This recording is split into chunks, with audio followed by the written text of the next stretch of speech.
apparently in the Philippines, even neighborhoods have social classes. Like, I'm not kidding, guys. There are places people say are for normal families, places for millionaires, and then places for the ultra rich. And if you've been on Filipino TikTok recently, you've probably seen those videos where creators literally rank subdivisions. It's quite fun, actually, guys. Like, they will say this subdivision is for normal people. This place is for millionaires and this place is for billionaires. And Filipinos love talking about that stuff because why not? I mean, if you know where the rich hang out, you might as well dream to be in that place. One of the places often mentioned in those conversations is BF Homes Parañaque. Well, probably because way back in the 90s, BF Homes was actually considered one of the most prestigious subdivisions in Metro Manila. Huge houses, wealthy families, celebrities, and even have a private security. The kind of place where people believe nothing truly terrible could happen. But on one horrifying night in 1991, that illusion of safety was shattered forever. Because inside one of those homes, a mother and her two daughters were brutally murdered. And to this day, many Filipinos still believe the full truth was never uncovered. Tonight, we're talking about one of the most disturbing, controversial, and unresolved true crime cases in Philippine history. The massacre that shocked an entire nation. Because if this kind of brutality happened in a millionaire subdivision, then nowhere is safe. Right? This is the Vizconde Massacre.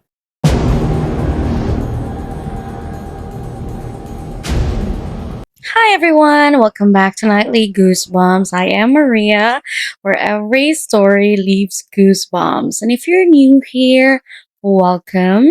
Don't forget to hit the subscribe button and turn on notification. And before we begin, this episode contains graphic descriptions of violence, sexual assault, and murder. So viewer discretion is strongly advised. If this is too much for you, talk to someone or to your therapist. Now let's start. The Visconde family looked like the definition of success. They lived in an upscale subdivision in Parañaque City in the Philippines, which is the BF Homes. And it was considered a residential place for millionaires. The father, Lauro Visconde, worked abroad as an engineer in Saudi Arabia. His wife, Estrellita Vizconde, stayed home taking care of their daughters. Their eldest daughter, Carmela Vizconde, was known for being beautiful, smart, and incredibly kind. Yeah, like everyone who knew her described her as a sweet girl, the type of girl your parents would want you to marry, right? I mean, she was so perfect.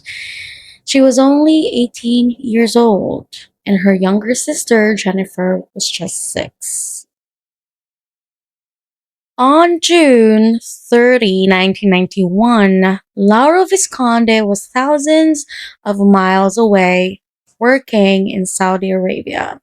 Back home, his family was asleep, or at least they should have been. But sometime after midnight, several men entered the Visconde home, as per the investigators. No one knows exactly how they get in. Some investigators believe the killers knew the family personally.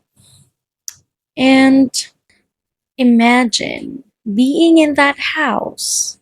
It's late. It's a quiet subdivision. Everyone's asleep. Then suddenly, strangers are inside your home? That alone is terrifying. I can't imagine that happening, right? And to make the scene more disturbing, as per the investigators, the killers went upstairs. First, they attacked Estrellita. She was stabbed multiple times. Even little Jennifer, she was in between them. She was just 6 years old, guys. And the autopsy revealed she was stabbed repeatedly. And then Carmela. Oh my god. What happened to Carmela horrified the entire country. Investigators found evidence that she had been sexually assaulted before being murdered. Oh my god. She suffered multiple stab wounds. Her body was discovered sprawled across the bed. Imagine that.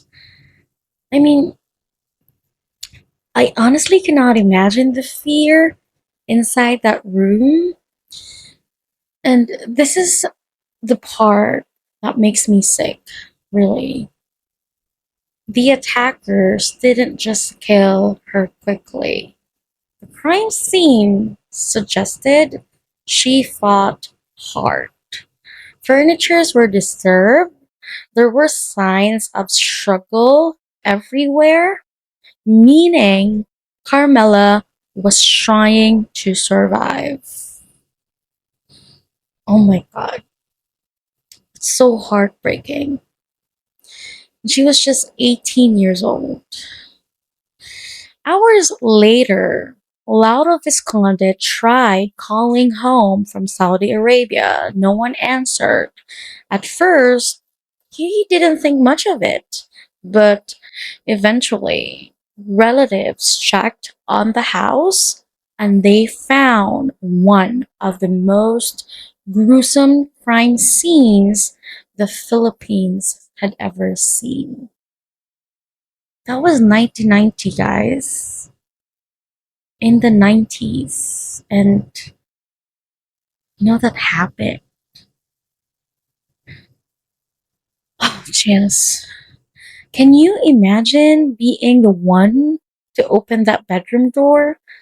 The lights are still on, there's blood on the stairs, and upstairs, your entire family is dead.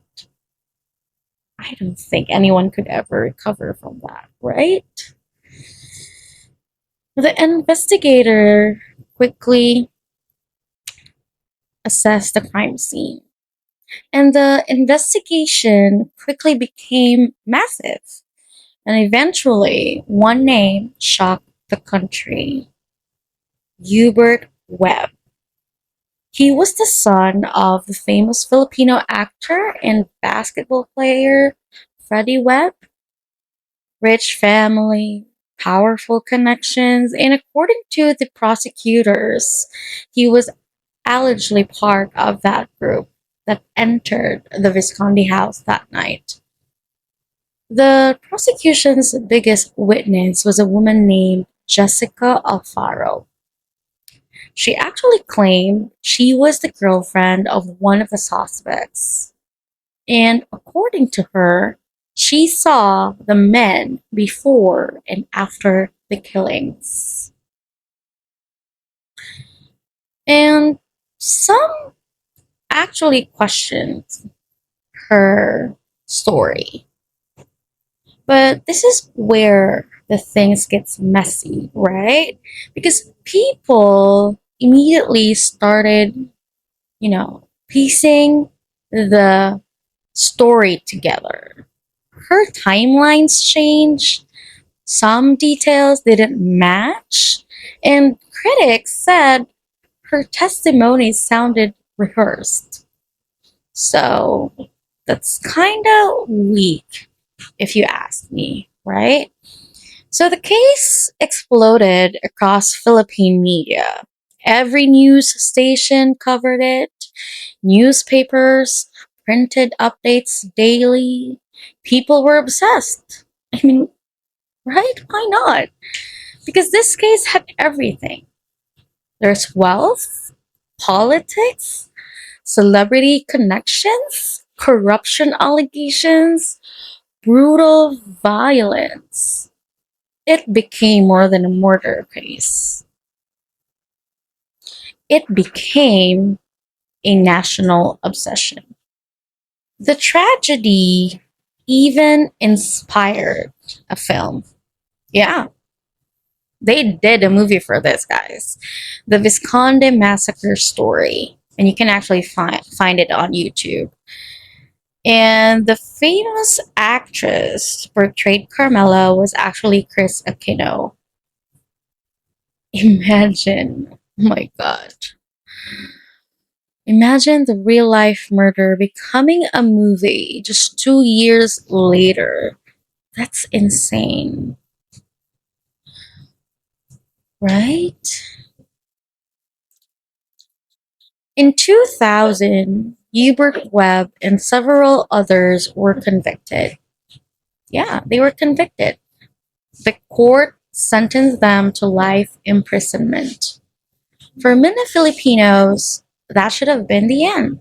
Yeah, it's actually a win, supposedly, but it wasn't, right?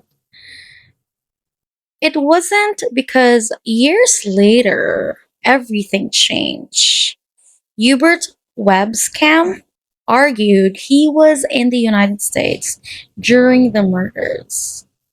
There were immigration records, probably doctored, right? Witnesses, documents that he was really there. And then the Supreme Court of the Philippines acquitted Hubert Webb and the others in 2010. I mean, the justice system of the Philippines really sucked in this case, guys. And this is where the entire country basically split into two groups. Group one, they were innocent the whole time, like their life was wasted inside the prison. Group two, powerful people manipulated the system, and probably I'm with them because people still argue about this case today. Yeah, still unresolved up to this day. One detail made the controversy even worse. Critical DNA evidence had been destroyed. Destroyed. I mean, what's going on, right? Which meant newer forensic testing could no longer be performed. So, yeah. Anyways, the question now is how does key evidence in the biggest murder case in the country just disappear? That's one of the reasons this case still haunts people. Well, if you have a, corrupt politician as your, that will really happen. So through all of this, Lauro Visconde never stopped fighting for justice. He died still trying to give his family justice. He died of old age, guys, okay? Imagine losing your wife and both daughters in one night and then spending decades wondering, did the real killers ever truly get punished? The Vizconde Massacre remains one of the darkest and most controversial cases in Philippine history. Some people believe the wrong men were imprisoned. Others believe the rich escape accountability. But one thing is certain: three innocent lives taken in the most horrifying way imaginable. What do you think really happened? Put your theories on the comment section below. Do you believe the acquittal was justified? Or do you think the truth was buried forever?